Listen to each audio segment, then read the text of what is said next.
Selamat datang di Coram Deo X, The Prayer's Journey. Saya akan melanjutkan sesi kali ini di dalam satu rangkaian season kita, yaitu The Prayer's Journey. Jadi kalau di saat yang lampau kita sudah selesai mengalami kebangkitan badan, yaitu akibat kita mendapatkan penebusan dan pengampunan dari Yesus Kristus di pelataran.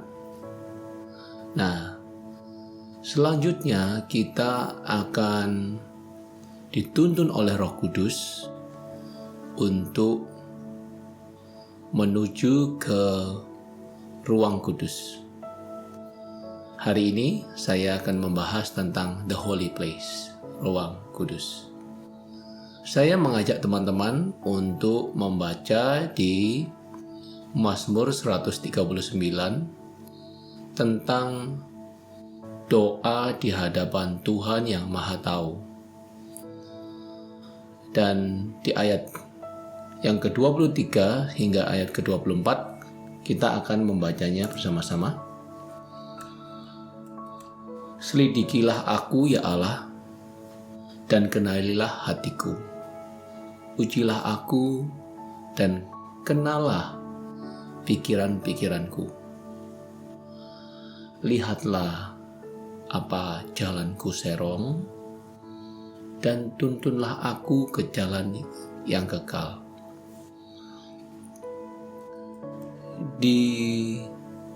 Begitu kita selesai dengan pelataran 5 hingga 10 menit dalam perjalanan doa kita, biasanya pikiran dan badan kita ini sudah rileks, tenang begitu, terasa nyaman karena kita mengalami pembaharuan, pengampunan dan penebusan serta penerimaan dari Tuhan Yesus.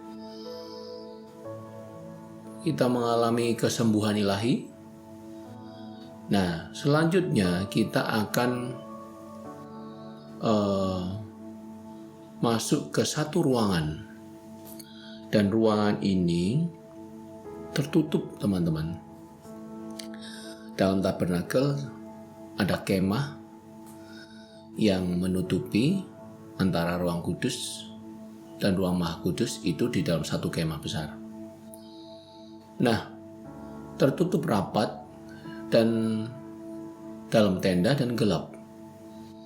Tidak ada cahaya luar yang masuk. Namun ruang ini diterangi oleh sebuah pelita. Jadi begitu kita masuk di dalam ruang kudus, suara hiruk pikuk di pelataran itu sudah tidak ada lagi terdengar. Pikiran-pikiran yang melintas pun sudah terarah. Di ruang kudus, perhatian kita ini langsung tertarik oleh pelita yang menerangi seluruh ruangan itu. Apa yang terjadi di ruang kudus ini?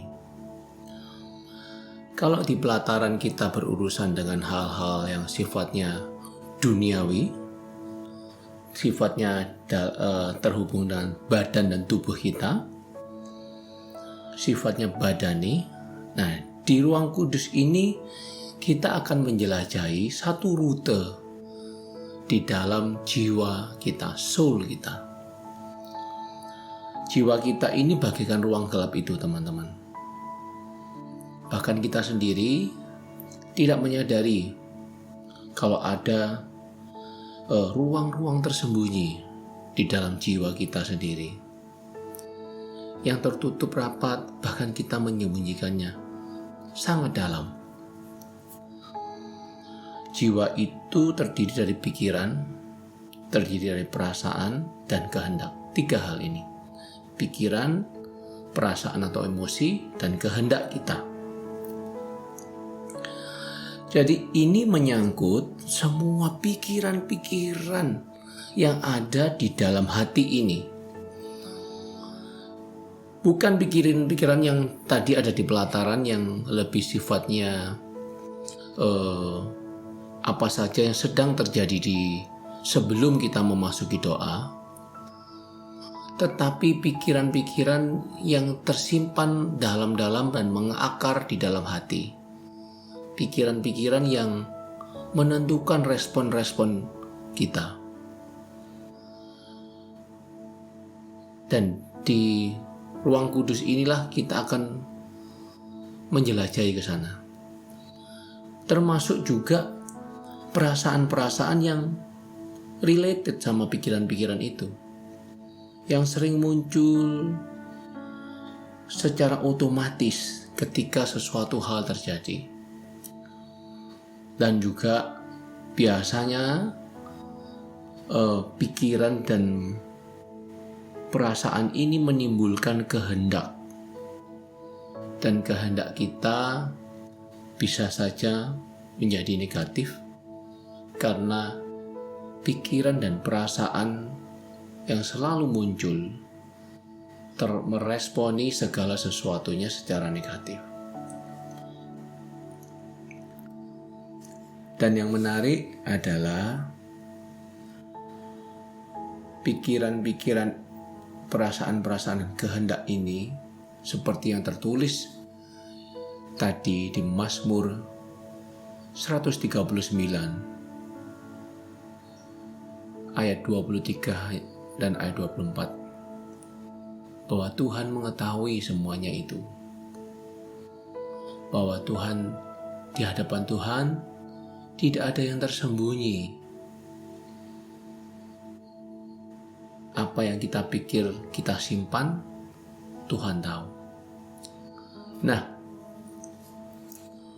apa yang harus kita lakukan teman-teman ketika kita di dalam perjalanan doa kita berhadapan dengan jiwa kita sendiri? Yang pertama, menyiapkan diri untuk dibawa Roh Kudus mengobservasi seluruh jiwa kita ini, pikiran, perasaan, kehendak kita, tanpa menghakimi.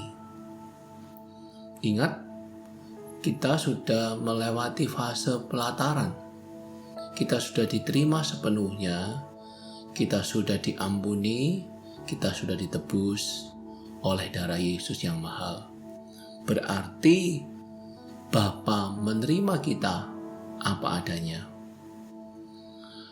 Kemahatauan Tuhan atas jiwa kita itu bukan untuk menghakimi kita, tetapi untuk supaya kita tahu bahwa sudah tidak ada lagi yang tersembunyi di hadapannya, sehingga kita pun bisa melihat dan mengobservasi jiwa kita seperti Tuhan yang juga melihat tapi tidak menghakimi.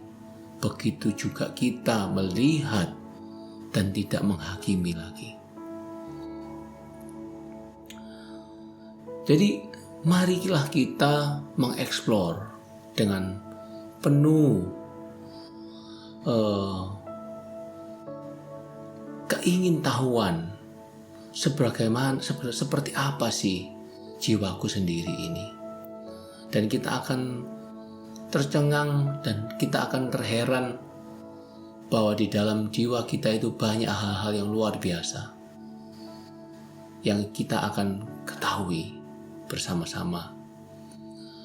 Yang kedua, menyiapkan diri untuk mendapatkan satu awareness dari Roh Kudus. Ketika kita berjumpa dengan firman-Nya di ruang kudus itu, mari siapkan hati untuk menerima satu enlightenment, bahwa cahaya terang Roh Kudus itu sudah menyinari seluruh ruangan, dan kita akan bisa melihat firman Tuhan dengan jelas dengan indah dan menjadi satu bagian dari perjalanan kita. Dan yang ketiga, menyiapkan diri untuk menavigasi kehendak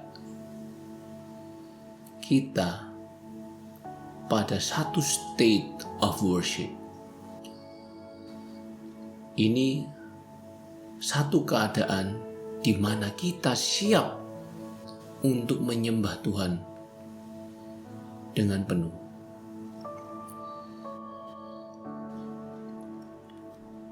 Kalau tadi kita membaca di Mazmur 139 ayat 23-24, Daud itu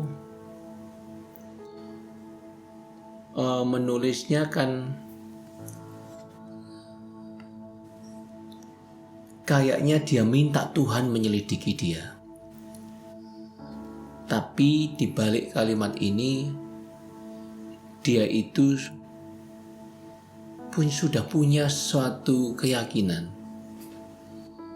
bahwa Tuhan, seandainya Engkau menyelidiki aku sudah tahu hatiku seperti ini di hadapan-Mu. Dan aku mengenali hatiku sendiri. Dan aku siap ketika Engkau meniliknya juga, Tuhan. Aku juga tahu apakah jalanku serong atau tidak. Dan seandainya aku serong, Tuhan, aku siap dituntun ke jalan yang benar. Ini satu state yang perlu kita bawa ketika kita melihat jiwa kita. Kapan, teman-teman, kita punya kesempatan untuk menilik jiwa kita sendiri? Masuk ke dalam hati, dan di dalam satu framework The Prayer's Journey ini, kita akan punya kesempatan yang sangat luar biasa.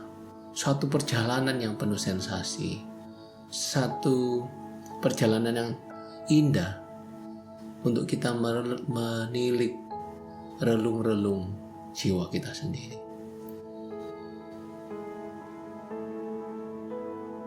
Mari bersiap-siap untuk perjalanan kita di ruang kudus. Saya berharap teman-teman mendapat manfaat dari tayangan ini dan mengalami sendiri bagaimana keindahan doa sebagai sebuah perjalanan. Kalau teman-teman suka, silakan like dan subscribe. Sampai ketemu di sesi selanjutnya. Tuhan Yesus memberkati. Salam